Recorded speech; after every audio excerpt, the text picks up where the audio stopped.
keeping it going with the controversial ones, for the next series that I'm going to be doing the series spotlight on is going to be The Demon Cycle by Peter V. Brett. This did actually come in second in the voting a while back when I asked what people would like to see next. Also, it's one that I've been thinking about doing a buddy read for to reread myself, so I felt like it was a good one. So let's talk about it.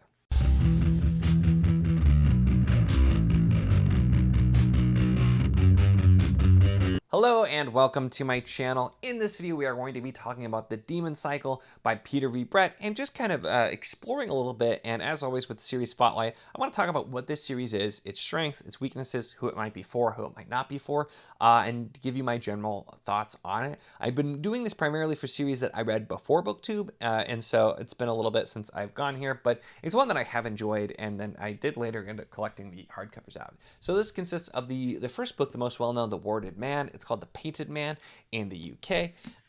And that one I feel like got a lot of buzz, but not a ton of people, from what I've heard at least, continued. And then we have The Desert Spear and The Daylight Ore, Skull Throne, and finally The Core, which for the record too has a really cool naked hardcover on here, sneaking in there, hiding and looking, which gives you a cool look at it. So The Demon Cycle is one that I feel like is perfect for this because I did really enjoy this series overall, but at face value, there's a lot in this series that normally would not be to my taste and isn't here either. But so this is one of those series that surprises me that I enjoyed as much as I did. And it's not a top 10 series for me or anything like that. But I think there are a lot of strengths here, but there are also a lot of weaknesses and or things that would turn people off. And so I think it's a good one to talk about here. So what is The Demon Cycle about? Well, The Demon Cycle takes place in a somewhat post-apocalyptic world, but a far, far past that kind of place where just the normal way that people live is that you have to constantly have wards because once it gets dark, demons come up and like a mist arises from the core of the world, and these demons come up and you have to stay inside in completely warded places to keep them out because the wards are the only thing that will keep them there. Or keep them out and away. And so immediately we're set up in this world where it's you don't travel at night. Everything about this world, the society, is based on the fact that you have to be warded at night or you're in danger. So people don't really travel. There are really specific people called messengers who are some of the few who actually do travel, which is a really big deal because if you can't get there during daylight hours, you're in a lot of danger and you have to have special wards and that type of thing. So it's immediately a play on that with the dark and the travel and the setup. And for me, that was immediately a very interesting way to set up the world. You do have as well too a pretty compelling opening scene with one of our main characters, Arlen, when he's very young, and traumatic thing that happens to him with it. And so one of the things that immediately did pull me in is the world. And I do think that is one of the first things that's a strength for me. This is a really interesting world. It does something that I like as a trope in fantasy, where you're in a world where there's remnants of what came before, and you don't necessarily know everything, but there's these different things where things used to be different. There was a time when things were better, different, maybe more advanced in general. And so I kind of always liked that, the idea of like the ancients or that kind of thing. It's a trope that's always worked well for me. And I think that that's something that works here, but just the core premise that plays into both how society works, how they're cultured, as well as the magic being the wards themselves, is just kind of a really, really fascinating setup here, with, of course, the idea being that, the warded man finding a way to somehow fight back against these demons where everybody just lives in fear otherwise. And that's a big theme, especially with for the first character, Arlen, where he's just railing against the fear that people feel for the demons, and he wants something more. So already naturally a big strength there for me with the way that is set up. And it gets us into another thing that I think is a strength here, and that was very popular. It's one of those things that there were a lot of books that not just with like the kind of the magic systems, but also with symbols and that type of thing too. You saw that a lot with Sanderson, and you see that here as well with the different wards. There's lots of like designs, and you can see there's the lists out some of the wards, what they mean, that type of thing as well. And it's set up with there's lots of different kinds of demons, and they're also region specific as well. So you have your basic, different demons, like fire demons and water demons and things like that. Earth and tree and that type of thing, but there are much more specific kinds, like if you happen to be around sand, well, then there's sand demons, but then there's also like clay demons, that type of thing. Like there's really specific varieties, which cool, to say it like that is really cool to have. But as many types of demons as there are these different types of wards. And the idea of wards as well too are kind of, we don't know a lot about that to begin with, because it's just something that is there. It's just a part of the society. People don't think about where the wards came from. It's just very specifically, you have to have these, and different ones are going to be effective against different kinds of things. And so being able to ward, especially for like the people who are in charge of that for like bigger areas, is super, super important. But, even if you're a small town or a more isolated farm, you have to absolutely make sure that you know what you're doing with the wards to keep safe. So the idea of the magic, the symbolism, with like the way they're drawn out, that type of things, which I think they do have. Let me just grab the book here, because there should be some in here, unless it's only in the later books, in which case perhaps I'll cut this out. So here we go. In this one, we have a ward grimoire where we've got all the different symbols, a little bit reminiscent of like Sanderson style symbols. And then going through different types of wards for different demons, different stuff as well, which we won't fully talk about because I don't want to spoil, because you definitely explore more as you go. But so there's a lot there. And so there's definitely some strengths. Now, something that I think can go either way, but that I think people aren't always aware of about the series, though, that we'll kind of talk about as far as structure. Which in the middle somewhere, is this does function a little bit as an anthology type of series. In the first book, The Warded Man, we're primarily following a character, Arlen, but then in the next couple of books, we're focusing on some other characters, including Rena, and including Jardir, and other people who become very much main characters, very important. But for the first few books, we're focusing a lot and doing flashbacks on the backstory of these different characters, and before we move forward. And there are some other important characters too, including Leisha and Roger, and all of these characters, we do spend time with their backstory as well, but we're kind of focusing on doing that. And so like the first few books, the plot's still moving forward, there's still things happening, but it also feels a little bit like an anthology because you're doing these different kinds of flashbacks as you go, and setting them up. And then in the later books, the last couple, were really just moving forward. We've already kind of established everything. So that's something I know that is not going to be for everybody. Some people don't really like the use of flashbacks extensively. This is kind of in, if you think about like Sanderson in Stormlight uses flashbacks where you're seeing different views over the same kind of time period, or something that it feels more akin to, at least in the first few, is Gentleman Bastard, Lies of Locke Lamora, where the flashbacks are very relevant to what's happening in the story. We're just going back and finding things out, except we are switching with different characters, whereas you're not really doing that in that series as much. So that's something I think to be aware of, because not everybody is aware.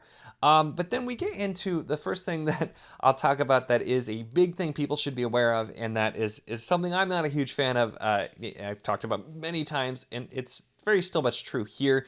But something I've gone past is part of what we're seeing, especially with these flashbacks, and some of it's in current time as well.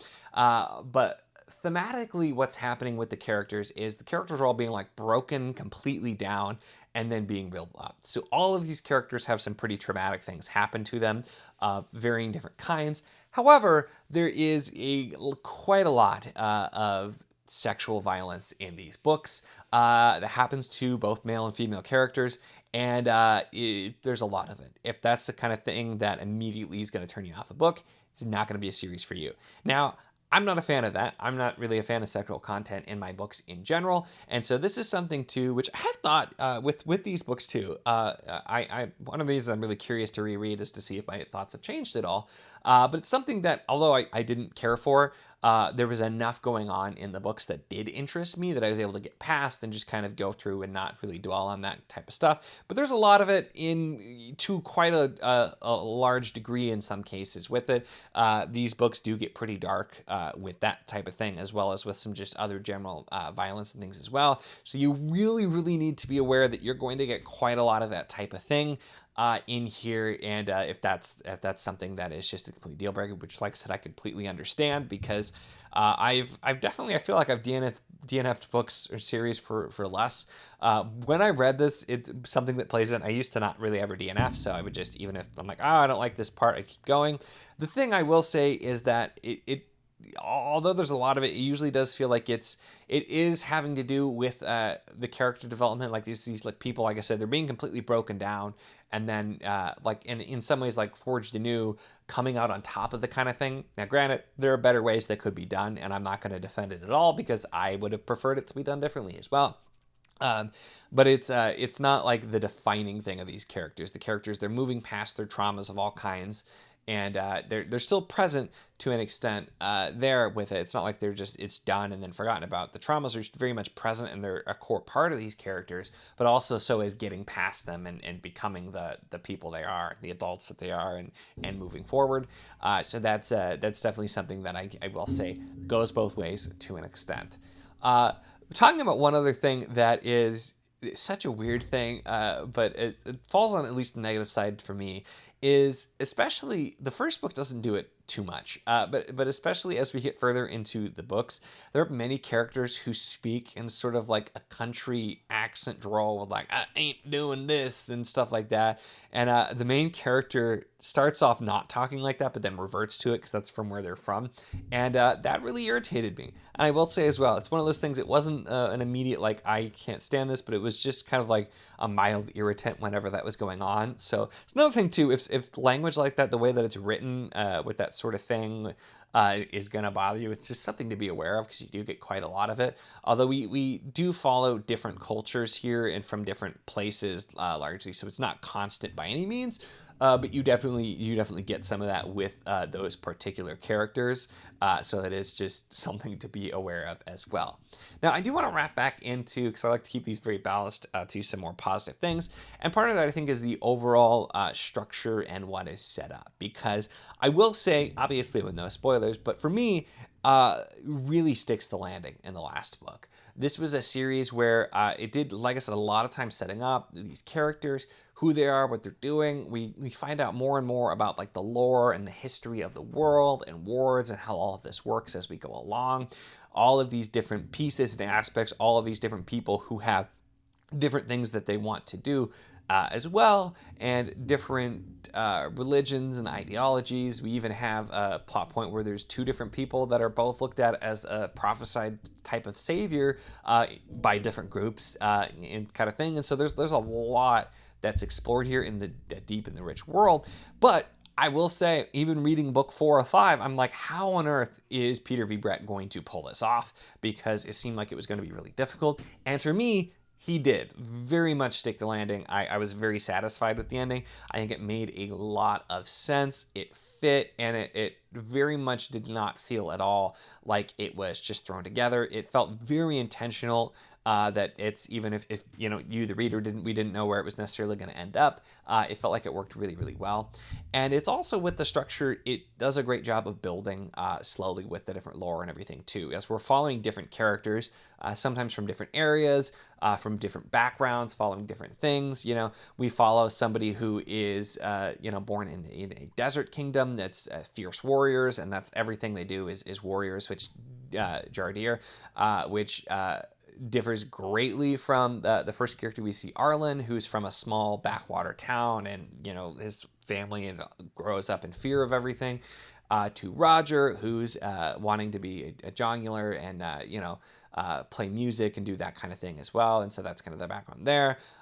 We have Leisha, who is also very different in learning about herbs and that kind of thing as well, going that route. So we see these different characters, different backgrounds, different walks of life and everything, and it all builds together. We see more about the world and learn more about the world as we see these different people and bits of lore.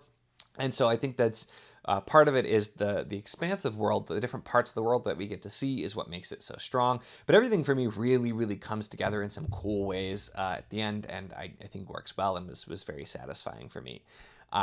So really, like I said, there are some big potential negative things here, which I completely understand with a lot of those parts there. And I think this is really, it's one of those series very much where it's really good in spite of those types of things. And this is definitely, I would put this in kind of the, the grimdark type of group or genre, whatever you want to call it, where it is going for very dark. I mean, we are talking about different types of demons and everything, and there's a lot of violence and danger and darkness in both the character paths and that type of thing as well. So this definitely falls into that camp, I would say. And there's definitely things that, like I said, I think could have been done very differently. And it's, you wonder if today it would have been done a little bit differently. This isn't that old of a series, but definitely some things I think could have been done differently or not included as much. But in spite of that, I think this is a series that shines because it's a really interesting world with the lore, with the magic, and plot-wise, I think it handles the overall ongoing plot of the series really, really strongly. And does a great job with it. Now, the follow-up, not worth reading in my opinion. I really did not care for the follow-up book. It's not necessary reading. This is a very satisfying end on its own. But the choices he tried to make with the follow-up series or spin-off really is what it is. Not even necessarily a follow-up. It is the spin-off. Not for me. So I don't recommend that one. But this is a series, like I said, that I think has a lot of really positive things and good things in it. And I think partially it's a series that, like I said, I think people were excited about the first book, but then it seems like a lot of people fell off. Now, like I said, there are some completely valid reasons to do that, but I wanted to make this video to talk about the good things, the bad things, if it's something that you're interested in checking out. And like I said, I think I might try to do a body read for this sometime soon because I'm very curious to reread it myself. I have these nice hardcovers now. I might also do some audio because this is something I'm completely read physically on mass market paperbacks even when I read this as well. So it's something I'd be curious to try it a different way and experience and see if my thoughts have changed. But overall, really, those are my thoughts on The Demon Cycle by Peter V. Brett. So let me know in the comments, have you read this one? Do you agree, disagree with this or any of the things that I said? Or based on what I said, are you curious on this one, or is this a no-go for you? Because like I said, I can definitely see from either side. But like I said, I think this is a series that doesn't get talked about a ton anymore, and I wanted to kind of just, do a spotlight here, talk about the good, bad, and make you at least a little bit more informed and tease out there, like I said, if anyone's interested in buddy reading, definitely let me know in the comments as well, because I might try and do that next year. Really, though, that is it for this one, so make sure to give the video a like if you enjoyed it. Check the links in the description, as always, for the Patreon if you want to support what I do, as well as the Wizardly Enclave Discord if you want to chat books, whether these books, other books, really anything at all. It's a lot of fun, and we'd love to have you. And, of course, if you enjoy my content, make sure to subscribe.